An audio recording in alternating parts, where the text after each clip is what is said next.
নমস্কার বন্ধুরা, এই মুহূর্তে আমি আপনাদেরকে একটা সবজি যেটা আমাদের এই পশ্চিমবাংলার বুকে বর্ধমান জেলার পশ্চিম বর্ধমানে খাস করে এটা খুব বেশি বিক্রি হয়। এটা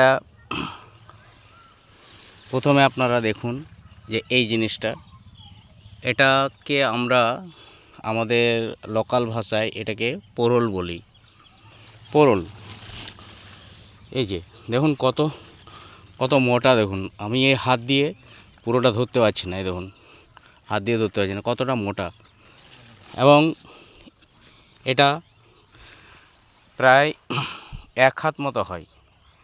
এই যে আরেকটা দেখুন, আরেকটা আমি আপনাদেরকে দেখাই। এই যে দেখুন, এটা এটা আরও বড়। এই যে একটু এটা ওর তুলনায় একটু সরু আছে, কিন্তু এটা আরও লম্বাটে। এই ফসলটি আমরা, এই সবজিটা আমরা পোরল হিসাবে চিনি। এটাকে যারা অবাঙালি তারা নেনুয়া বলে, নেনুয়া। তো আরও এটার হয়তো অন্য কোনো নাম আছে যেটা আমার জানা নাই, কারণ একটা সবজির বিভিন্ন জায়গায় বিভিন্ন লোকাল নাম থাকে, তাদের সেই লোকাল নাম দিয়ে ডাকা হয় এবং সেগুলো সেভাবেই পরিচিত থাকে। তো আমার এখানে এই সবজির যেটা আমি দেখালাম, সেটা ইতিপূর্বে আমি এর বীজটা দেখিয়েছিলাম, যে শুকনো বীজটা। এই দেখুন আরও একটা শুকনো বীজটা এর দেখিয়েছিলাম আপনাদেরকে। তারপরে সেই বীজ থেকে যে এই গাছগুলো হয়েছে, এটা এখন মোটামুটি শীতকাল, অগ্রহায়ণ মাস, এখন সেভাবে এর ফলন আর হয় না। এটা বর্ষাকালীন ফসল। এটা প্রচণ্ড রৌদ্রে এই ফসলটি খুব ভালো হয়। তো এখন এর শেষ অবস্থা আর কি, মানে গাছগুলি এবারে মারা যাচ্ছে, কারণ এই যত শীত আসবে তত ধীরে ধীরে ধীরে ধীরে গাছগুলো মারা যাবে। তো আমি আপনাদেরকে এই ফসলটি বলবো, এই ফসলটি আমরা এই যে সবজিটি রান্না করি, এই সবজিটিকে আমরা সাধারণত কয়েকভাবে রান্না করে থাকি। এটা আমি যেটা বিশেষ করে আমি যেটা খেয়েছি, সেটা এই পোরল আলু দিয়ে মশলা করে রান্না করা হয়। অত্যন্ত এটা সুস্বাদু একটা খেতে লাগে। এটা ঠিক ঝিঙের থেকে আরও বেশি টেস্টি, হ্যাঁ, এবং মিষ্টি। তো সুস্বাদু একটা ফসল, এটা আপনারাও খেতে পারেন। আর এটাকে আমরা এখানে পোরলে পোস্ত দিয়ে রান্না করি। তো পোরল পোস্ত যে একবার খেয়েছে সে হয়তো আবার বলবে বারবার খাবো, কারণ এত স্বাদ সুস্বাদ এর। যেমন স্বাস্থ্যগুণ আছে, পুষ্টিগুণ আছে, সেরকম এরও আবার মানে খেতেও বেশ সুন্দর।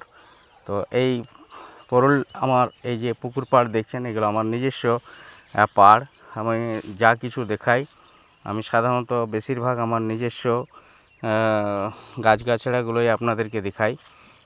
ইতিপূর্বে আমি দেখিয়েছি, এবং আজকে আমি ডিটেলস পোরল গাছ যে কত হয়েছে আমি সেটা দেখাচ্ছি। এবং এটার এটা আমি একরকম দেখালাম, যেটা হালকা হলুদ, এবং এখানে দেখুন আরেকটা রয়েছে, এটা কিন্তু একদম সবুজ।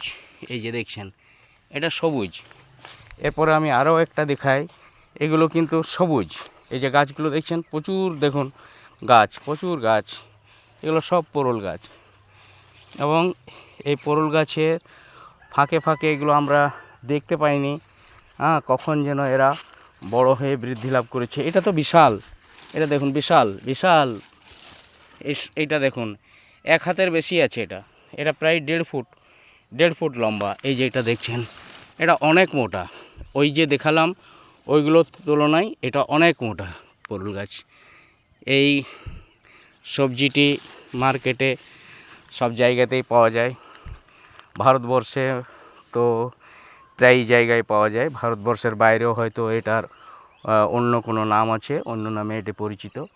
তো এই সবজিটি আপনাদের দেখে কেমন লাগলো কমেন্টস করবেন, শেয়ার করবেন, আর লাইক অবশ্যই করবেন। ভালো লাগলে আমি আরও নিত্য নতুন এই যে আরেকটা দেখুন কত বড়, এই যে কত সুন্দর দেখুন। এভাবে প্রচুর আছে, যেখানে সেখানে ছড়িয়ে ছিটিয়ে এরা পাতার আড়ালে লুকিয়ে আছে। এদেরকে এগুলো ছোট ছোট, এগুলো এই ছোট ছোট হচ্ছে, এগুলো আবার কিছুদিন পরে বড় হবে, এগুলো খাওয়ার উপযুক্ত হবে আর 1 থেকে 2 দিনের মধ্যে। তো আপনারা আশা করি ভিডিওটা পছন্দ করবেন, আর পছন্দ হলে অবশ্যই লাইক শেয়ার করবেন। এই আশা আকাঙ্ক্ষা রেখে ভিডিওটা আপনার এখানে আজ সমাপ্ত করছি।